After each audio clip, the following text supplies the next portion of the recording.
நம்ம 9th ஃபிசிக்ஸில் first lesson முடிச்சிட்டோம். Welcome to second lesson. இம்பார்ட்டண்ட்டான ஒரு லெசனும் அண்ட் ஃபேசினேட்டிங் அண்ட் இன்ட்ரெஸ்டிங்கான லெசனும் என்ன அப்படின்னு பார்த்தீங்கன்னா நம்ம பார்க்கக்கூடிய செகண்ட் லெசன் மோஷன் தான். மோஷன் அப்படிங்கிறது சிங்கிள் வேர்டில் நம்ம சொல்லணும்னா மூமெண்ட் அப்படின்னு சொல்லலாம். சரிங்களா? ஸோ நம்ம இந்த லெசனில் என்னெல்லாம் பார்க்குறோம் அப்படின்னா, மோஷன்னா என்ன, ரெஸ்ட்னா என்ன, டைப்ஸ் ஆஃப் மோஷன் என்னது, இந்த மோஷனை எப்படிலாம் நம்ம தெரிஞ்சுக்க முடியும், அதாவது distance, displacement, speed, velocity, acceleration, uniform மோஷன்னா என்ன, நான் யூனிஃபார்ம் மோஷன்னா என்ன, சர்க்குலர் மோஷன்னா என்ன, அந்த மாதிரி பார்க்கக்கூடியதான் இந்த லெசனு. ரொம்ப ஈஸியாக இருக்கக்கூடிய லெசன். ஸோ நம்ம இதில் ஃபஸ்ட்டு பார்க்குறது வந்து என்னன்னு பார்த்தீங்கன்னா மோஷன். சரிங்களா? மூமெண்ட், அதாவது தமிழில் சொல்லணும்னா இயக்கம் அப்படின்னு நம்ம சொல்கிறோம். சரிங்களா? இயக்கம் அப்படின்னா என்னது? நகரக்கூடியது, இயங்கக்கூடியது. சரிங்களா? ஒரு இடத்துல இருந்து இன்னொரு இடத்துக்கு நகரக்கூடியது. அதான் நம்ம என்னன்னு சொல்லுவோம்னா மூமெண்ட் அப்படின்னு சொல்லுவோம் இல்லையா?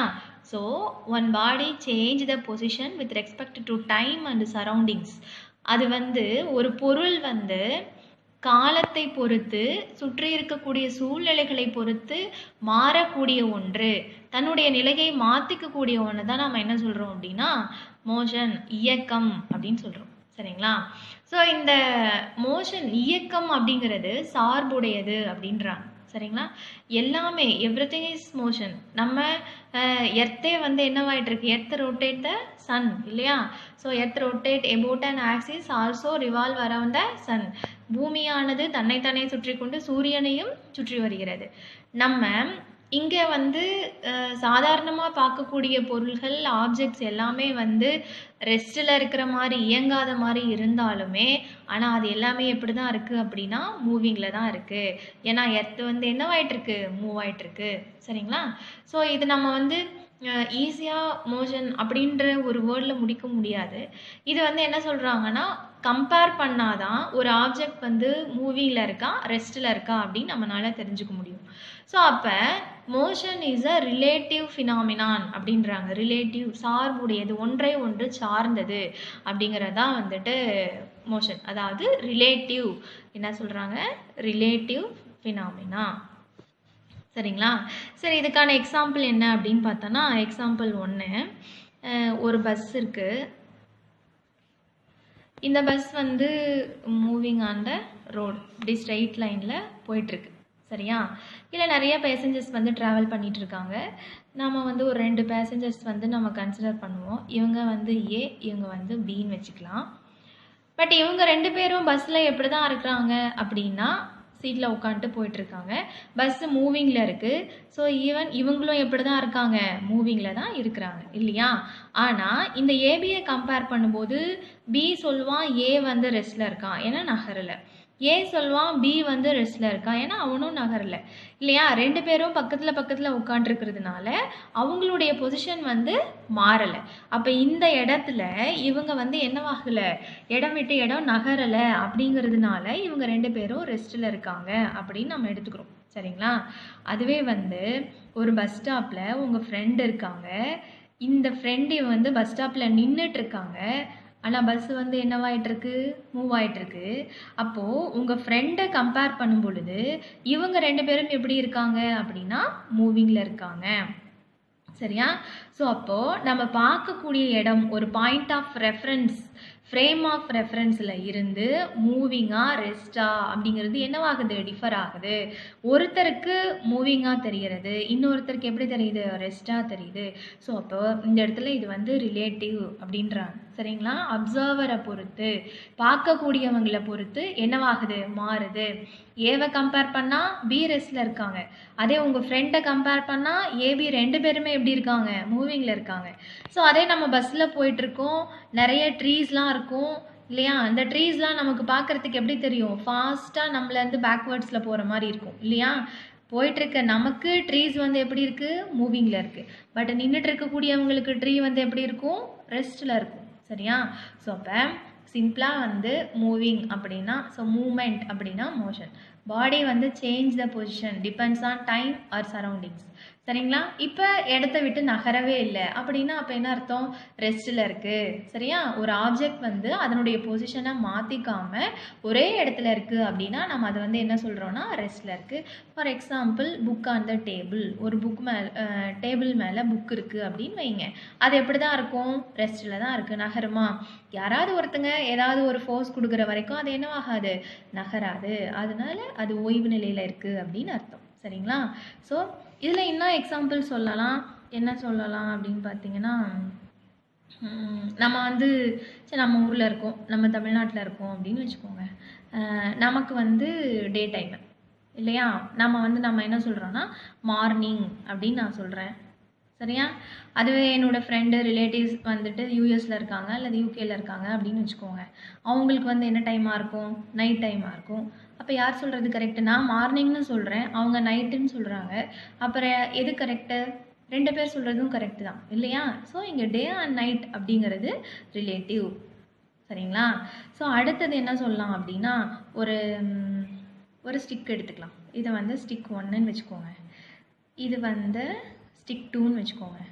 ஸ்டிக் 1ம் 2வும் கம்பேர் பண்ணும் பொழுது ஸ்டிக் 1 வந்து சின்னதாக இருக்குது, ஸ்டிக் 2 வந்து பெருசாக இருக்குது இல்லையா? எதை கம்பேர் பண்ணும்போது 1 and 2-வை கம்பேர் பண்ணும் பொழுது ஸ்டிக் 1 வந்து ஸ்மால். அதுவே இன்னொரு ஸ்டிக் எடுத்துக்கோங்க. இது ஸ்டிக் வந்து 3. சரியா? இப்போ இதுவுமே இந்த ஸ்டிக் 1ம் 3யும் கம்பேர் பண்ணோன்னா ஸ்டிக் 1 வந்து என்னது? லார்ஜ். புரியுதா? ஸோ இந்த 3 ஸ்டிக்ஸ் கம்பேர் பண்ணும் பொழுது சாதாரணமாக இது எடுத்தோம்னா பெருசு அப்படின்னு சொல்கிறோம். இப்போ அதுக்கு பக்கத்தில் அதை விட லார்ஜர் ஸ்டிக் போட்டோம் அப்படின்னா இது சின்னதாகிடுது. அப்போ இது ரெண்டும் கம்பேர் பண்ணும்பொழுது இது சின்னதாகுது. அப்போ இது லார்ஜர் ஸ்டிக் ஆகணும்னா என்ன பண்ணுறோம்? இதுக்கு பக்கத்தில் சின்னதாக இன்னொரு ஸ்டிக் போடுறோம் இல்லையா? அப்போ இது ரெண்டையும் கம்பேர் பண்ணும்போது இது வந்து என்னவாகுது? லார்ஜர் ஆகுது. இது வந்து ஸ்மாலராக இருக்குது. ஆமாவா? அப்போ ஒன்றோட ஒன்று ரிலேட் பண்ணாதான் சொல்ல முடியுது. அப்போ இதில் எது ரிலேட்டிவ் அப்படின்னு பார்த்தீங்கன்னா லென்த்து, ஹைட்டு இது எல்லாமே வந்து ரிலேட்டிவ் இல்லையா? ஸோ இந்த மாதிரி மோஷன் அப்படிங்கிறதும் ஒரு ரிலேட்டிவ் ஃபினாமினா. ஒருத்தருக்கு ஆப்ஜெக்ட் ரெஸ்ட்டில் இருக்குது அப்படின்னா அது இன்னொருத்தருக்கு மூவிங்கில் இருக்குது. ஸோ அப்போ ஒரு ஆப்ஜெக்ட் வந்து ரெஸ்ட்டில் இருக்கா மூவிங்கில் இருக்கா அப்படிங்கிறத சொல்கிறதுக்கு நம்ம என்ன பண்ண வேண்டியிருக்கு? இன்னொரு ஆப்ஜெக்டோட கம்பேர் பண்ண வேண்டியிருக்கு. ஸோ அப்போ ஒன்று இன்னொன்னோட கம்பேர் பண்ணுறோம், இன்னொன்னோட கம்பேர் பண்ணுறோம். ஸோ அப்படி கம்பேரிசன் போய்கிட்டே இருக்கும் இல்லைங்களா? ஸோ இது வந்து ஒரு பெரிய ப்ராசஸ் இது. சரிங்களா? ஸோ சிம்பிளாக நமக்கு மூவிங் அப்படின்னா மூமெண்ட். சரியா? மூவ் ஆகுது. ஒரு ஆப்ஜெக்ட் வந்து ஒரு இடத்துல இருந்து இன்னொரு இடத்துக்கு மூவ் ஆகுது. சரியா? அதுக்கு பேர் தான் நம்ம வந்து மோஷன் அப்படின்னு நம்ம சொல்கிறோம். மூவ் ஆகலை அப்படின்னா ரெஸ்ட்டு. அந்த ஆப்ஜெக்ட் வந்து அதனுடைய பொசிஷனை மாற்றிக்கவே இல்லை அப்படின்னா அது வந்து ரெஸ்ட்டில் இருக்குது. சரிங்களா? புக்கு வந்து டேபிள் மேலே அப்படியே இருக்குது. ஒரு பேக் வைக்கிறோம், ஒரு பர்ஸ் வைக்கிறோம். ஸோ அதெல்லாம் என்னவாகாது? அதுவாக நகராது. ஸோ அந்த மாதிரி அதனுடைய பொசிஷனை மாற்றிக்கல, டைமை டிபெண்ட் பண்ணி அது ஒரு இடத்துலேருந்து இன்னொரு இடத்துக்கு நகரலை அப்படின்னா அதை வந்து நம்ம ரெஸ்ட் அப்படின்னு சொல்கிறோம். ஸோ அப்போ இப்போ ரெஸ்ட்னா என்ன, மோஷன்னா என்ன அப்படின்னு புரிஞ்சிருக்கும்னு நம்புகிறேன். சரிங்களா? ஸோ அடுத்தது நம்ம பார்க்கக்கூடியது இந்த மூவிங் ஆப்ஜெக்ட்ஸ் வந்துட்டு மூவ் ஆகக்கூடிய டைரெக்ஷனை வச்சு நம்ம டிஃப்ரெண்ட் டைப்ஸ் ஆஃப் மோஷன் பார்க்கலாம். சரிங்களா? இப்போ நம்ம அடுத்தது பார்க்கக்கூடியது வந்து என்னென்னா டைப்ஸ் ஆஃப் மோஷன். சரியா? என்னென்ன டைப்ஸ் இருக்குது அப்படின்னு பார்த்தீங்கன்னா நீங்கள் ஆல்ரெடி படிச்சிருப்பீங்க. லீனியர் மோஷன், நேர்கோட்டு இயக்கம். சரியா? Linear motion. Next circular motion, வட்ட இயக்கம். சர்க்குலர் மோஷன்னா என்னது? வட்ட இயக்கம். அடுத்தது ஆசிலேட்டரி மோஷன். ஆசிலேட்டரி மோஷன் அலைவு இயக்கம். நெக்ஸ்ட்டு ரேண்டம் மோஷன், ஒழுங்கற்ற இயக்கம் இல்லை தன்னிச்சையான இயக்கம் அப்படின்னு சொல்லலாம். சரிங்களா? ஒரு ஆப்ஜெக்ட் வந்து இடம் விட்டு இடம் நகருது அப்படின்னா மோஷன் அப்படின்னு சொல்கிறோம் இல்லையா? சேஞ்ச் த பொசிஷன் அப்படின்னா மோஷன் இல்லையா? அது டைரெக்ஷனை பொறுத்து அது எப்படி மூவ் ஆகுது அதை பொறுத்து நம்ம என்ன சொல்கிறோன்னா எத்தனை டைப்ஸாக நம்ம கிளாஸிஃபை பண்ணுறோன்னா types of motion is classified into 4 types. Linear motion, circular motion, oscillatory motion, random motion. சரிங்களா? இன்னும் சொல்லலாம், 4 டைப்ஸ் தான்லாம் கிடையாது. ரொட்டேஷ்னல் மோஷன் சொல்லலாம், நிறைய சொல்லலாம். ஸோ லீனியர் மோஷன் அப்படின்னா ஸ்ட்ரெயிட் லைனில் ஆப்ஜெக்ட் வந்து இப்படி ஸ்ட்ரெயிட் லைனில் மூவ் ஆகுது அப்படின்னா அதை வந்து நம்ம லீனியர் மோஷன் அப்படின்னு சொல்கிறோம். சைக்கிள்லாம் நம்ம ஓட்டிட்டு போகிறோம்ல, சைக்கிள் ஓட்டுறது அந்த மாதிரி இருக்கக்கூடியதெல்லாம் வந்துட்டு லீனியர் மோஷன். சர்க்குலர் மோஷன் அப்படின்னா ஆப்ஜெக்ட் வந்து சர்க்குலர் பாத்தில் மூவ் ஆகுது அப்படின்னா, ஆப்ஜெக்ட் வந்து எப்படி மூவ் ஆகணும், சர்க்குலர் பாத்தில் மூவ் ஆகுது அப்படின்னா அது வந்து நம்ம என்ன சொல்கிறோன்னா சர்க்குலர் மோஷன் ஆலாங்க சர்க்குலர் பாத். ஒரு பொருள் வட்டப்பாதையில் இயங்குமானால் அது வட்ட இயக்கம் அப்படின்னு சொல்கிறோம். வட்ட இயக்கம்னா நம்ம வந்து திருவிழானா அந்த ஜெயின் வீல்லாம் போடுவாங்கள்ல, அந்த ராட்டினம்லாம் சுற்றுவாங்க, பார்த்துருக்கீங்களா? நீங்கள் நிறைய போயிருப்பீங்கன்னு நினைக்கிறேன் இல்லையா? ஸோ அந்த குழந்தைங்கள்லாம் நிறைய கோல்டு விளையாடுவாங்கள்ல, ஸோ அதெல்லாம் வந்து என்ன இயக்கமாக இருக்கும், என்ன மூவிங்காக இருக்கும் அப்படின்னா சர்க்குலர் மோஷன். சரிங்களா? வட்ட இயக்கம். ஆசிலேட்டரி மோஷன்னா to and fro motion. Object வந்து முன்பின் இயங்குறது. சரியா? முன்னாடி பின்னாடி இயக்கம் தான் நம்ம என்னன்னு சொல்லுவோம், ஆசிலேட்டரி மோஷன். ஆசிலேட்டரி மோஷனுக்கு என்ன எக்ஸாம்பிள் சொல்லலாம்? ஸ்விங் இல்லையா, ஊஞ்சல் இருக்கு இல்லையா, ஊஞ்சல் ஆடுறது வந்து முன்பின் இயக்கம். ஸோ அது வந்து ஆசிலேட்டரி மோஷன். ஆப்ஜெக்ட் வந்து முன்பின் இயக்கமாக இருக்குது அப்படின்னா, ஒரு பொருளானது முன்பின் இயங்குமானால் அது வந்துட்டு அலைவு இயக்கம். சிம்பிள் பெண்டலம் இருக்குல்ல, சிம்பிள் பெண்டலம் வச்சு தான் நம்ம வந்து கிளாக் வந்து கன்ஸ்ட்ரக்ட் பண்ணியிருப்பாங்க இல்லையா, அந்த சிம்பிள் பெண்டலம் அதனுடைய இயக்கம் நம்ம என்ன சொல்லலாம் அப்படின்னா அலைவு இயக்கம் சொல்லலாம். சரிங்களா? அடுத்து ரேண்டம் மோஷன். ரேண்டம் மோஷன் அப்படின்னா என்ன சொல்கிறது, இந்த மேலே சொன்ன எந்த மூவிங்குமே கிடையாது. லீனியராகவும் இருக்காது, சர்க்குலராகவும் இருக்காது, ஆசிலேட்டரியாகவும் இருக்காது, ரொட்டேஷ்னலாகவும் இருக்காது. இந்த மாதிரி ஒரு பர்டிகுலர் டைரக்ஷன் இல்லாமல் எப்படி வேணாலும் மூவ் ஆகுது அப்படின்னா அதை வந்து நம்ம என்ன சொல்கிறோன்னா ரேண்டம் மோஷன் அப்படின்னு சொல்லுவோம். ஒழுங்கற்ற இயக்கம். இதுக்குன்னு தனியாக ஒன்று இருக்காது, அது எப்படி வேணாலும் மூவ் ஆகும். ஸோ அப்படி மூவ் ஆச்சு அப்படின்னா அது வந்துட்டு ரேண்டம் மோஷன். என்ன எக்ஸாம்பிள் சொல்லலாம் அப்படின்னு பார்த்தீங்கன்னா, நைட் டைத்தில் நம்ம லைட் போட்டோம் அப்படின்னா நிறைய மஸ்கிட்டோஸ் வரும் இல்லையா, அந்த மஸ்கிட்டோஸ் வந்து எப்படி காற்று வீசுதோ அந்த வகையில் தான் பறக்கும். அதுக்குன்னு தனித்தனியான ரூட்லாம் கிடையாது, நான் இப்படி போவேன் அப்படிலாம் இருக்காது. ஸோ அது எப்படி வேணாலும் என்னவாகும், மூவ் ஆகும். ஸோ அந்த மாதிரி இருந்துச்சுன்னா அது ரேண்டம் மோஷன்.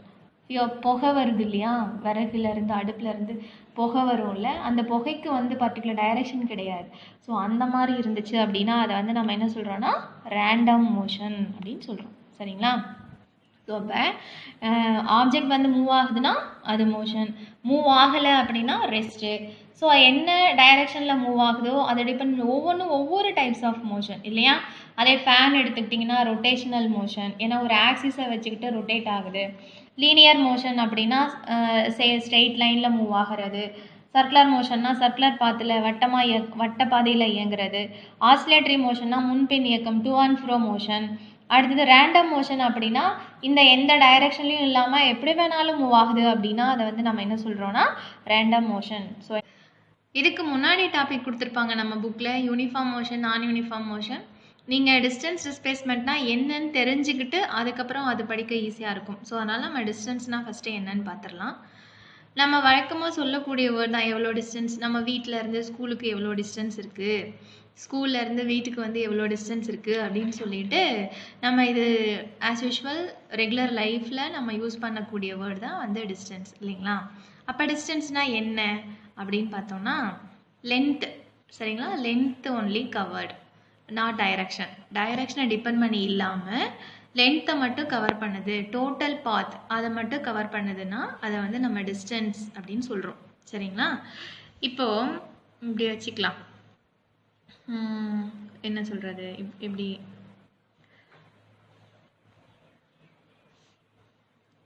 இப்படி இருக்குன்னு வைங்க. இந்த பாயிண்ட் ஏ, இது பி, இது சி, இது வந்து டி, இது வந்து ஈங்கிற பாயிண்ட். சரியா? இப்போ இதுக்கு இடையில் இருக்கக்கூடிய டிஸ்டன்ஸ் வந்து ஒரு 5 மீட்டர், இது 6 மீட்டர், இது வந்து 7 மீட்டர், இது 8 மீட்டர் அப்படி வச்சுக்கலாம். சரிங்களா? இப்போது இது எவ்வளோ டிஸ்டன்ஸ், ஏக்கும் ஈக்கும் இடையில் இருக்கக்கூடிய டிஸ்டன்ஸ் என்ன அப்படின்னு கேட்டால், ஒரு ஆப்ஜெக்ட் வந்து ஏலேருந்து ஈக்கு போகணும் அப்படின்னா அதில் இருக்கக்கூடிய டிஸ்டன்ஸ் என்ன அப்படின்னு கேட்டால் இங்கே எவ்வளோ இருக்குது 5 இருக்குது ப்ளஸ் இது எவ்வளோ டிஸ்டன்ஸ் பிக்கும் சிக்கும் உள்ள டிஸ்டன்ஸ் எவ்வளோ 6 ப்ளஸ் சிக்கும் டிக்கும் உள்ள டிஸ்டன்ஸ் வந்து 7 ப்ளஸ் டிக்கும் ஈக்கும் உள்ள டிஸ்டன்ஸ் வந்து 8. ஸோ இதெல்லாம் ஆட் பண்ணோம்னா நமக்கு என்ன கிடைக்கும் டோட்டல் பாத் கிடைச்சிருமா டோட்டல் லென்த்து கிடைச்சிருமா. ஸோ அதை தான் என்ன சொல்கிறாங்கன்னா டிஸ்டன்ஸ் அப்படின்றாங்க. எவ்வளோ ஆட் பண்ணால் எவ்வளோ 5 + 6 11 11 + 7 18 18 + 8 26. அப்போ இதனோட டிஸ்டன்ஸ் வந்து எவ்வளோன்னு பார்த்தீங்கன்னா 26 மீட்டர். சரிங்களா. So total distance cover by the total length cover by the path அதுதான் நம்ம என்ன சொல்கிறோம் அப்படின்னா distance. Actual length of the path travelled by the moving body. நம்ம ஏற்கனவே சொன்னோம் மூவிங்கை வந்து நம்ம எப்படிலாம் மெஷர் பண்ணலாம் டிஸ்டன்ஸில் டிஸ்பிளேஸ்மெண்ட்டில் ஸ்பீடில் வெலாசிட்டியில் எல்லாம் மெஷர் பண்ண முடியும் இல்லையா. ஸோ அந்த வகையில் மூவிங் பாடி வந்து டோட்டல் டிஸ்டன்ஸை ட்ராவல் பண்ணியிருக்கு டோட்டல் லென்த்தை ட்ராவல் பண்ணியிருக்கு அப்படின்னா நம்ம அதை வந்து என்னன்னு சொல்லுவோம்னா டிஸ்டன்ஸ் தொலைவு. சரிங்களா. பாதை அதாவது அது கடந்து வந்த பாதை ஒரு பொருள் வந்து எவ்வளவு பாதையை கடந்து வந்திருக்கோ அதான் நம்ம என்ன சொல்கிறோம்னா தொலைவு அப்படின்னு நம்ம சொல்கிறோம். சரிங்களா. ஸோ டிஸ்டன்ஸ் அப்போ ஏக்கும் ஈக்கும் உள்ள total path AB plus BC plus CD plus DE இதெல்லாம் ஆட் பண்ணால் எத்தனை மீட்டர்ஸ் வருது 26 மீட்டர்ஸ். அப்போது இங்கே இருக்கக்கூடிய ஒரு ஆப்ஜெக்ட் வந்து ட்ராவல் பண்ண டோட்டல் பாத் வந்து எவ்வளோ 26 மீட்டர். அதான் நம்ம என்ன சொல்கிறோம்னா டிஸ்டன்ஸ் அப்படின்னு சொல்கிறோம். சரிங்களா. அதுவே டைரெக்டாக இப்போது டிஸ்பிளேஸ்மெண்ட் அப்படிங்கிறது என்னென்னா அடுத்தது நம்ம பார்க்கக்கூடியது வந்து டிஸ்பிளேஸ்மெண்ட்டு. டிஸ்பிளேஸ்மெண்ட் அப்படிங்கிறது ரெண்டு shortest distance between the 2 points. இந்த 2 பாயிண்ட்டுக்கும் இடையில இருக்கக்கூடிய டிஸ்டன்ஸ் தான் வந்து என்ன சொல்கிறாங்கன்னா ஏக்கும் ஈக்குமான ஷார்ட்டஸ்ட் டிஸ்டன்ஸ் அதுதான் வந்து என்ன சொல்கிறோன்னா டிஸ்பிளேஸ்மெண்ட். சப்போஸ் இது வந்து 20 கிலோமீட்டர் இருக்குது நேராக போகிறோம் ஏலேருந்து ஈக்கு நேராக போகிறோம் அப்படின்னா இப்படி ஸ்ட்ரெயிட் லைனில் போகும்பொழுது 20 கிலோமீட்டர்ஸ். அப்போ டிஸ்பிளேஸ்மெண்ட் எவ்வளோ அப்படின்னா 20 கிலோமீட்டர்ஸ். சரிங்களா. அப்போது டிஸ்டன்ஸ் எவ்வளோ இருக்குது 26 மீட்டர் இருக்குது சாரி டிஸ்பிளேஸ்மெண்ட் எவ்வளோ இருக்குது 20 மீட்டர். அப்போ டிஸ்பிளேஸ்மெண்ட் எவ்வளோ 20 மீட்டர். அப்போ டிஸ்பிளேஸ்மெண்ட் அப்படிங்கிறது shortest distance between the 2 points இரண்டு புள்ளிகளுக்கு இடைப்பட்ட மிக குறைந்த தொலைவு. அதை நம்ம என்ன சொல்கிறோம்னா இடப்பெயர்ச்சி அப்படின்னு சொல்கிறோம். சரிங்களா. இடப்பெயர்ச்சி. அப்போது டிஸ்டன்ஸுங்கிறது 26 மீட்டர் டிஸ்பிளேஸ்மெண்ட்டுங்கிறது 20 மீட்டர். அப்போ டிஸ்டன்ஸை விட டிஸ்பிளேஸ்மெண்ட் எப்படி தான் இருக்குது குறைவாக தான் இருக்குது. So displacement is lesser than distance டிஸ்டன்ஸை விட கம்மியாக தான் இருக்கும் டிஸ்பிளேஸ்மெண்ட். அப்போ டிஸ்டன்ஸ் அப்படின்னா total path covered by the object அது டிஸ்டன்ஸ். டிஸ்பிளேஸ்மெண்ட் அப்படின்னா shortest distance between the 2 points அதை நம்ம என்ன சொல்கிறோன்னா டிஸ்பிளேஸ்மெண்ட் இல்லையா. Difference between initial point and minus point final point. சரிங்களா. 2 பாயிண்ட்டுக்கு இடைப்பட்ட வேரியேஷன்ஸ் டிஃப்ரென்ஸ் தான் என்ன சொல்லலாம்னா டிஸ்பிளேஸ்மெண்ட் சொல்லலாம். இப்போது அனதர் ஒன் எக்ஸாம்பிள் பார்க்கலாம். இப்படி ஒரு ஆப்ஜெக்ட் இருக்குன்னு வைங்க ஏபிசி. இங்கேருந்து ஏவிலேருந்து சிக்கான டிஸ்டன்ஸ் வந்து ஒரு 4 மீட்டர்னு எடுத்துக்கலாம். ஏலேருந்து பிக்கான டிஸ்டன்ஸ் வந்து 3 மீட்டர்னு எடுத்துக்கலாம். இப்போது இந்த ஆப்ஜெக்ட் வந்து ட்ராவல் பண்ண டோட்டல் டிஸ்டன்ஸ் என்ன ஒரு ஆப்ஜெக்ட் ட்ராவல் பண்ண டோட்டல் டிஸ்டன்ஸ் எப்படி சொல்லலாம் ஏபி ப்ளஸ் ஏசி சொல்லலாமா. ஏபி ப்ளஸ் ஏசி அதான டோட்டல் டிஸ்டன்ஸு. அப்போது டிஸ்டன்ஸ் என்னவாக இருக்கும் அப்படின்னு பார்த்தீங்கன்னா ஏபி வந்து எவ்வளோ 3 ஏசி வந்து எவ்வளோ 4. அப்போ 3 + 4 வந்து 7 மீட்டர். ஆமாவா. இது டிஸ்டன்ஸு. அப்போ டிஸ்பிளேஸ்மெண்ட் அப்படிங்கிறது பியிலேருந்து டைரெக்டாக சிக்கு இந்த 2 பாயிண்ட்டுக்கு இடையில இருக்கக்கூடிய ஷார்ட்டஸ்ட் டிஸ்டன்ஸ் தான் என்ன சொல்கிறாங்க அப்படின்னா டிஸ்பிளேஸ்மெண்ட். அப்போ டிஸ்பிளேஸ்மெண்ட் எப்படி இருக்கும் எவ்வளோ மீட்டர் இருக்கும் எப்படி கண்டுபிடிப்போம். நீங்கள் வந்து மேக்ஸில் பித்தாகரஸ் தியரம்ஸ் பார்த்துருப்பீங்க இல்லையா. ஸோ இந்த இது என்னன்னு கண்டுபிடிப்போம் BC square equal to AB square plus AC square. ஆமாவா. அப்போது இது பிசி ஸ்கொயர் என்னன்னு வேணும். அப்போ ஏபி வந்து எவ்வளோ கொடுத்துட்டாங்க 3. அப்போ 3 ஸ்கொயர் ப்ளஸ் ஏசி ஸ்கொயர்னால் ஏசி வந்து எவ்வளோ 4. அப்போ 4 ஸ்கொயர். அப்போது 3 ஸ்கொயர்னால் 3 × 3 9 ப்ளஸ் 4 ஸ்கொயர்னால் 4 × 4 16. ரெண்டையும் ஆட் பண்ணோம்னா எவ்வளோ 25 5. அப்போ பிசி ஸ்கொயர் ஈக்குவல் டு 25னா BC equal to square root of 25 எடுத்தோம்னா எவ்வளோ 5 மீட்டர். அப்போ பிசி வந்து எவ்வளோ இருக்குது 5 மீட்டர் இருக்குது. அப்போது டிஸ்பிளேஸ்மெண்ட் எவ்வளோ 5 மீட்டர், டிஸ்டன்ஸ் எவ்வளோ 7 மீட்டர். அப்போ டிஸ்டன்ஸ் அவரை விட டிஸ்பிளேஸ்மெண்ட் எப்படி தான் இருக்குது கம்மியாக இருக்குது. ஸோ அதனால தான் ஒரு பர்டிகுலர் டைரெக்ஷனில் சொல்லக்கூடியது, டைரெக்ஷனை டிபெண்ட் பண்ணி இருக்கக்கூடியது displacement. Shortest distance between the 2 points, 2 particular பாயிண்ட்டுக்கும் இடையில இருக்கக்கூடிய மிக குறைவான தொலைவு தான் என்ன சொல்கிறோன்னா இடப்பெயர்ச்சி, அதாவது டிஸ்பிளேஸ்மெண்ட் அப்படின்னு சொல்கிறோம். சரிங்களா?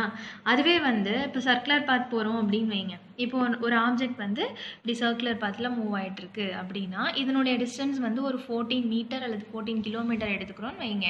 இதனுடைய டிஸ்டன்ஸ் வந்து 14 மீட்டர். அப்போ டிஸ்பிளேஸ்மெண்ட் என்ன சொல்லலாம் அப்படின்னு பார்த்தீங்கன்னா, இப்போ ஆப்ஜெக்ட் வந்து இங்கே போயிட்டு திரும்ப எங்கே தான் வந்து நிற்குது, இங்கே தான் வந்து நிற்குது. அப்போ இனிஷியல் பாயிண்ட்டும் ஃபைனல் பாயிண்ட்டும் சேம் தான் இல்லையா? அப்போ என்னவாயிடும், டிஸ்பிளேஸ்மெண்ட் வந்து 0 ஆகிடும். டிஸ்பிளேஸ்மெண்ட் வந்து என்னவாயிடும் 0. சரிங்களா? டிஸ்டன்ஸ் வந்து 14 மீட்டர். இதனுடைய பாத்தோட இது வந்து எவ்வளோ இருக்குது 14 மீட்டர் இருக்குது. அப்படின்னா ரவுண்ட் சர்க்குலர் பாத்தில் ஒரு ஆப்ஜெக்ட் வந்து ட்ராவல் பண்ணும் பொழுது டிஸ்டன்ஸ் இருக்கும், ஆனால் டிஸ்பிளேஸ்மெண்ட் வந்து இருக்காது, 0வாக இருக்கும். ஏன்னா டிஸ்பிளேஸ்மெண்ட் அப்படிங்கிறது என்ன சொல்லலாம், difference between initial point and final point.